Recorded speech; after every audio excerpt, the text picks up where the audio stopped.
Hello, welcome to Take Time Thursday. My name is Janelle Cooper, an educator at the Smithsonian's Anacostia Community Museum. Take Time Thursdays with the museum gives participants a chance to take time for wellness, health, and creativity with artists, thought leaders, performers, wellness practitioners, and others. We're encouraging you to take just a 30-minute break for yourself with us each Thursday from 2:30 to 3 p.m. to boost your mind, your body, and your spirit. Today's guest speaker is Ayo Handy-Kendi, affectionately known as Mama Ayo in the community. She's the oldest daughter of Doris A.M. Thomas, an actress and company director of the Serenity Players here in Washington, D.C.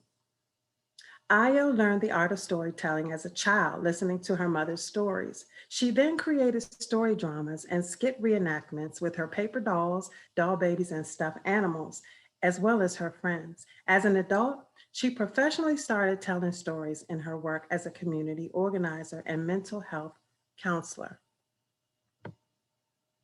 Ayo has presented before millions over radio and television and in print media as a holiday authority, founder of Black Love Day, which is February 13th, workshop rituals officiator, breathologist, inspirational speaker, author, entrepreneur, and spokesperson for holiday stress management. She has presented noble story performances locally at the National Theater, National Harbor, the Smithsonian Institution, Fort DuPont Summer Theater, Prince George's County Mall, and their theater program, and is featured at numerous Kwanzaa, Juneteenth, and DC Emancipation Day events here in the Washington, DC area, as well as nationally. She's also toured in Benin, West Africa, Liberia, South Africa, France, and Austria. And now I turn over the program to Mama Ayo, Miss Ayo Handy-Kendi. Take it away. Around 1825, before the Civil War, Sarah was born on a plantation in Texas. When she was about 5 years old, Mistress Ann met her.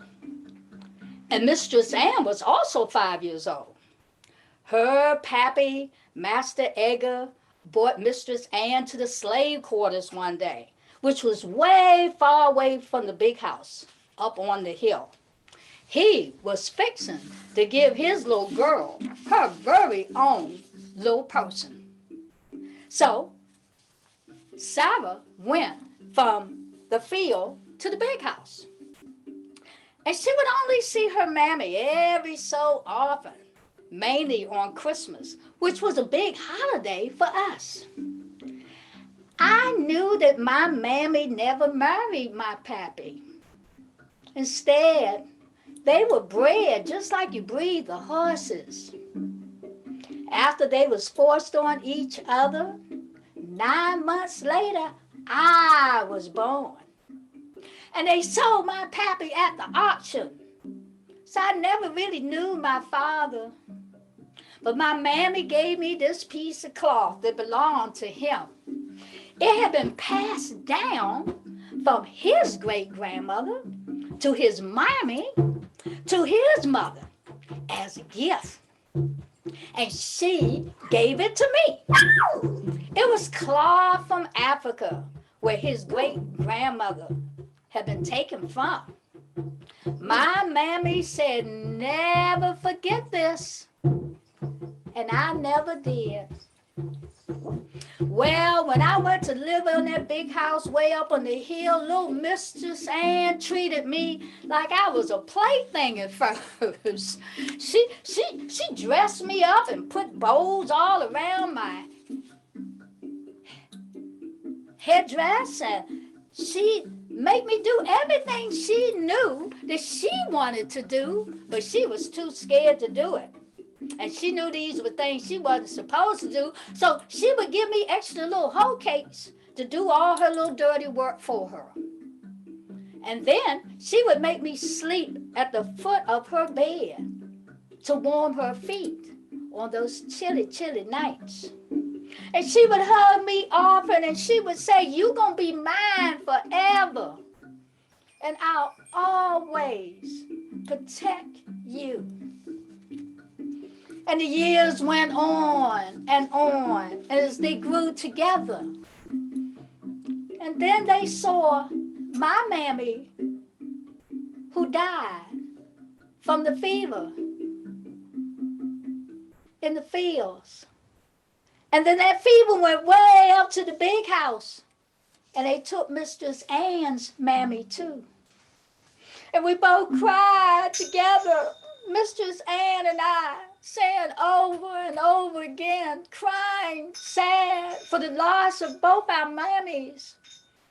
And Mistress Ann would say, I will never, ever, ever leave you, and you will never leave me. And I will always protect you. Well, her pappy didn't feel that way. He would drink after his wife died, falling down drunk sometimes. And as we grew taller, and older, and more womanly-like, one day he came on to me and he tried to take me. But Mistress Ann would not have it. She stood up to her pappy and she said, oh no. And then she would make him feel ashamed of himself. She protected me, just like she said she would. And he never approached me again. Well, Mistress Ann taught me how to read and write, and even though she knew it was against the law for a slave to read and write, she taught me anyway.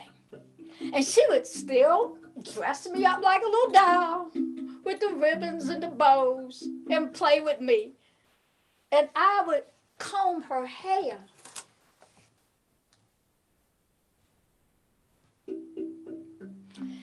And pick out her clothes. And wash her clothes. And make her bed. And yes, I was still pretty big. But she would make me lay on her bed, warming her feet at night on those chilly nights. And when we were about age 17, fully woman grown now, right? One day, Mistress Ann and Master Edgar took me to the auction block, and I saw him.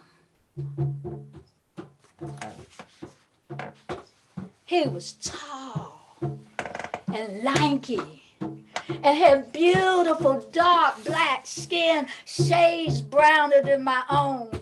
And could you believe it?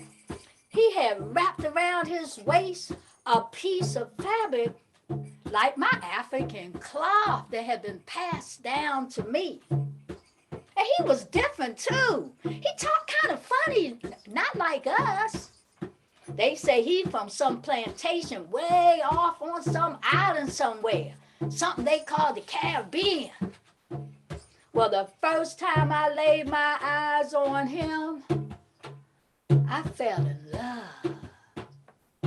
He seemed so different, so proud, so defiant, so sure of himself. And he was brought by the master, Master Edgar.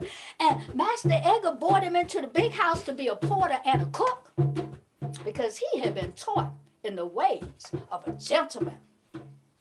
But that first week, he ran away. Oh, Willie Sam saw him slip away, and he ran like fire was burning his back and told the overseer, who then told the master, and they went a-looking. And when they catched him with the dogs a-barking and tracking him down in the woods, they dragged him back, him pulling and struggling against the chains wrapped around his wrists.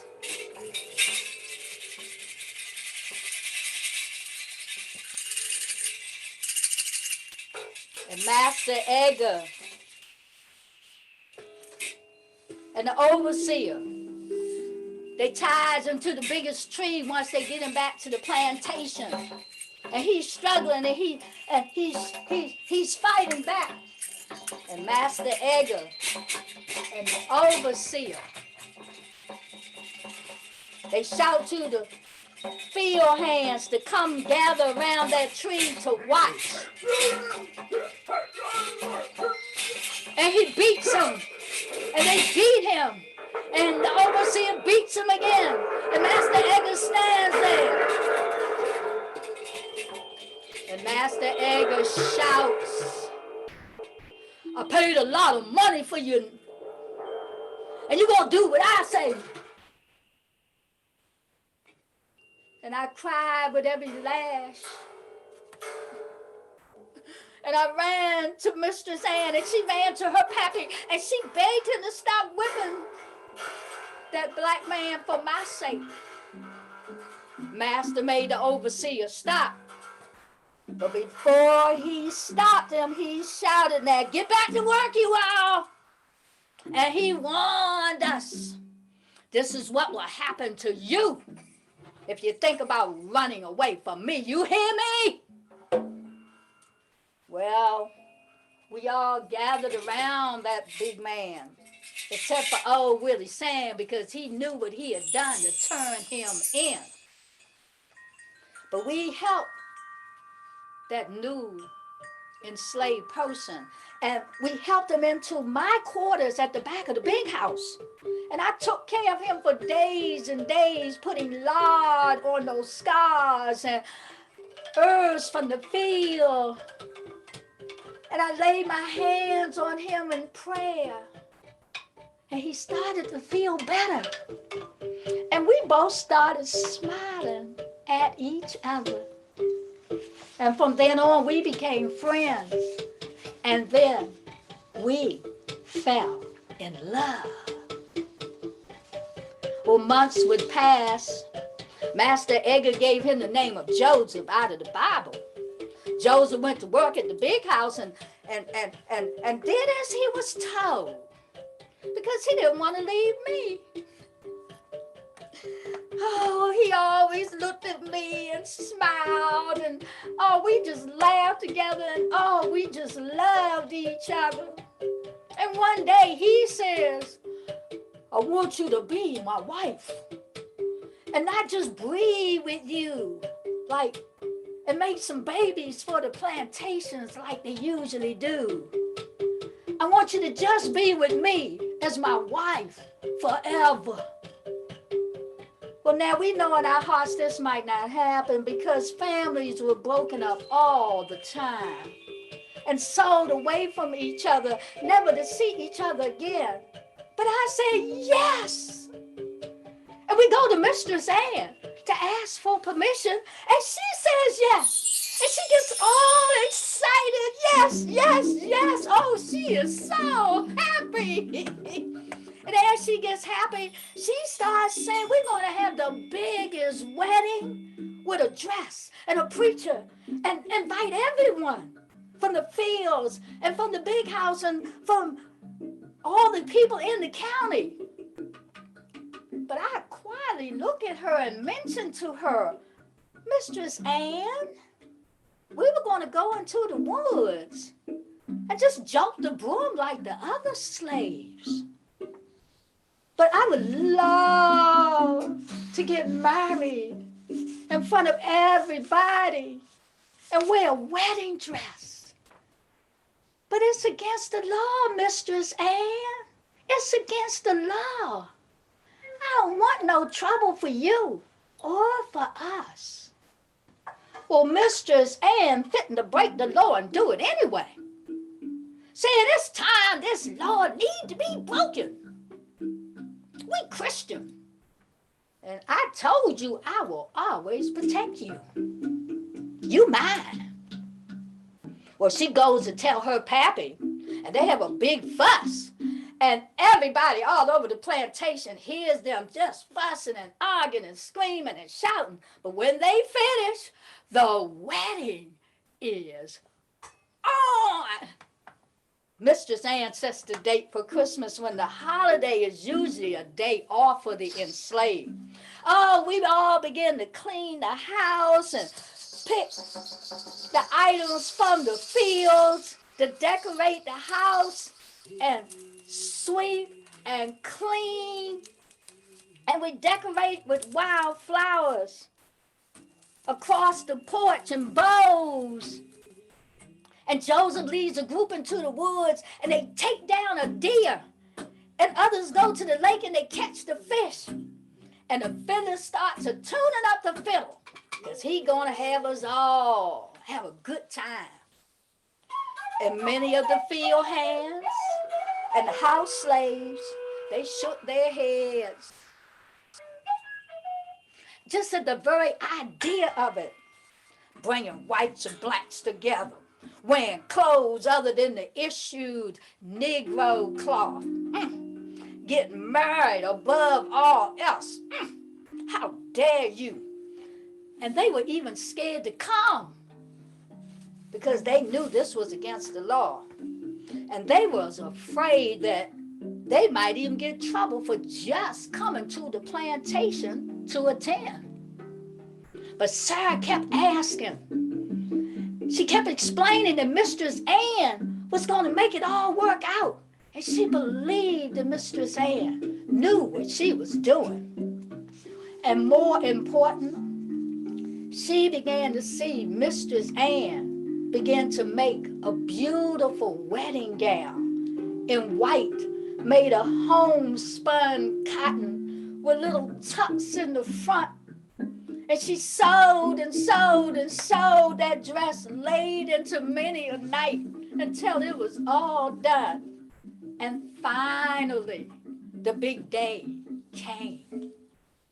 Oh, the whites and the colors, despite all of their concerns and all of their fears, they came over to the plantation. The whites in their finest with dusted off top hats and the women in beaded shawls, while the poor whites dusted off their field clothes and they sewed up their holes because these were the clothes that they usually worked in.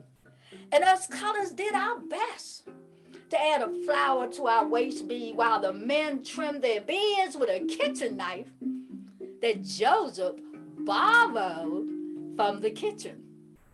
And they all washed that old coarse Negro cloth that they had been issued to work in.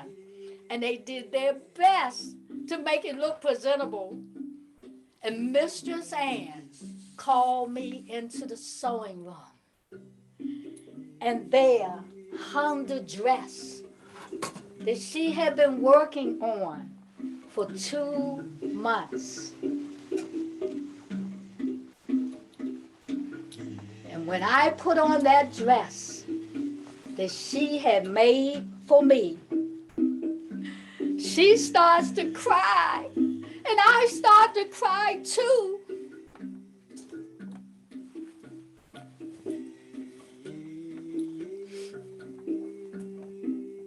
And I cover my head.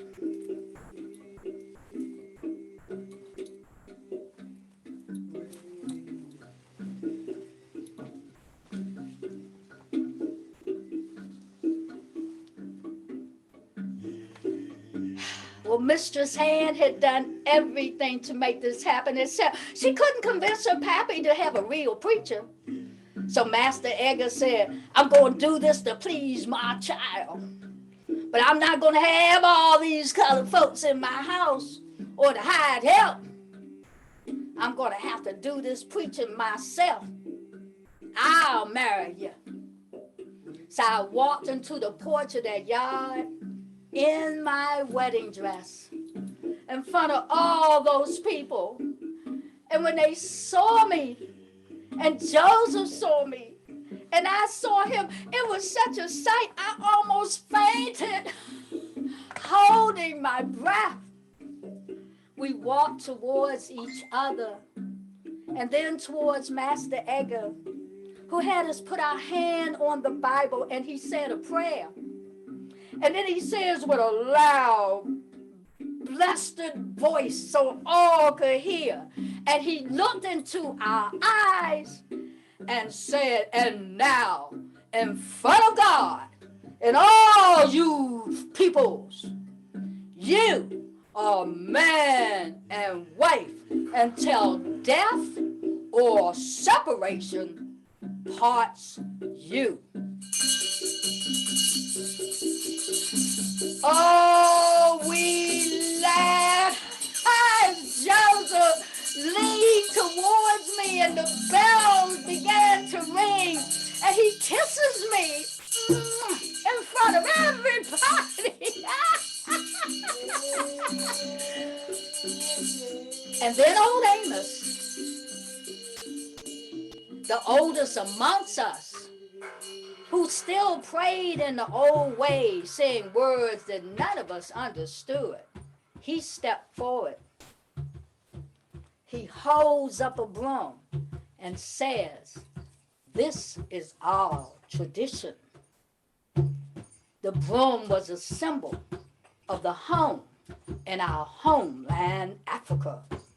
And here, even when us colors want to come together as husband and wife, even though we know it's against the law, and even if the master does not give us permission, if we jump this broom somewhere in the woods, behind the barn, or wherever, then we can call ourselves married by tradition, despite the law of the land.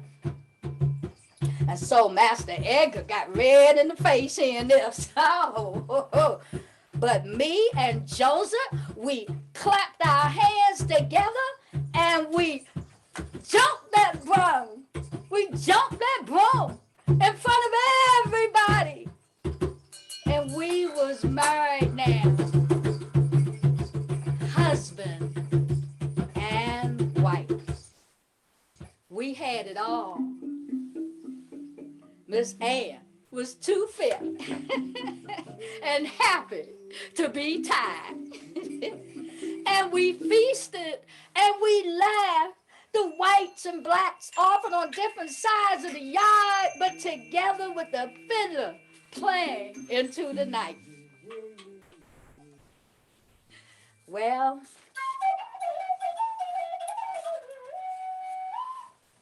the very next day, we all went back to work. Some in the fields, others in the big house, others overlooking us to maintain control. But everybody was happy from the big holiday and the big day off and that wedding that everybody talked about for years and years and years. And Sarah and Joseph were never sold away from each other, as Mistress Ann had promised me to protect me always. And then she promised Joseph she would protect him too. We had many children and lived long lives together on that plantation until death did us part. The moral of this story is never assume that the color of a person's skin means you can trust them. Remember old Willie Sam? And always look at the heart instead of the color of one's skin before you make any judgments. Always remember Mistress Ann. And that's the end of this story. Mrs. Sarah's wedding dress.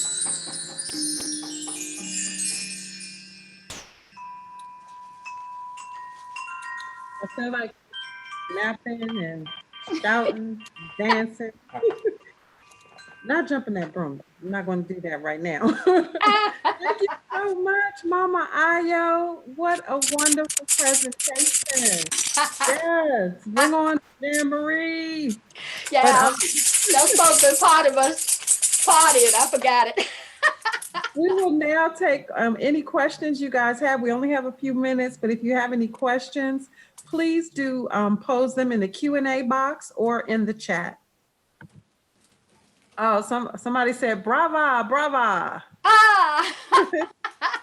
What resources can you recommend to learn more about events that occurred during this time period? Well, one of them is going to be the story that I'm currently writing called Stolen. That's going to take the two women who came on those ships to Virginia Mhm. and tells their story from a personal point of view. They've been channeling into me. And I went to Virginia, to Jamestown. And I would highly encourage, if you can go to Jamestown, there's a resource of information about the early periods of enslavement, but also about those who came in 1619 all the way up into the 1800s. It's a great source of support. There are also several books that have been written also about that period of time. And I have a lot of those listed in my resources in my writing the book Stolen. So please look out for Stolen, and you'll see just a number of resources. I don't have those at hand, but yes, truly, there's a lot of information. Of course, Googling that early antebellum period. And also, the story was inspired by an actual wedding dress worn by an enslaved woman named Sally Tate. And the dress was exhibited at the White, and I believe it's WITTE Museum in San Antonio, Texas.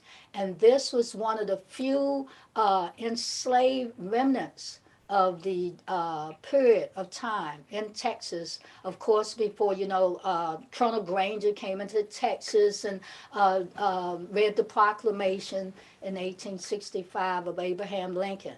And so the Whitman Museum has just a few of the enslaved artifacts prior to that time of their liberation. Okay, we got a couple more questions here. Sure.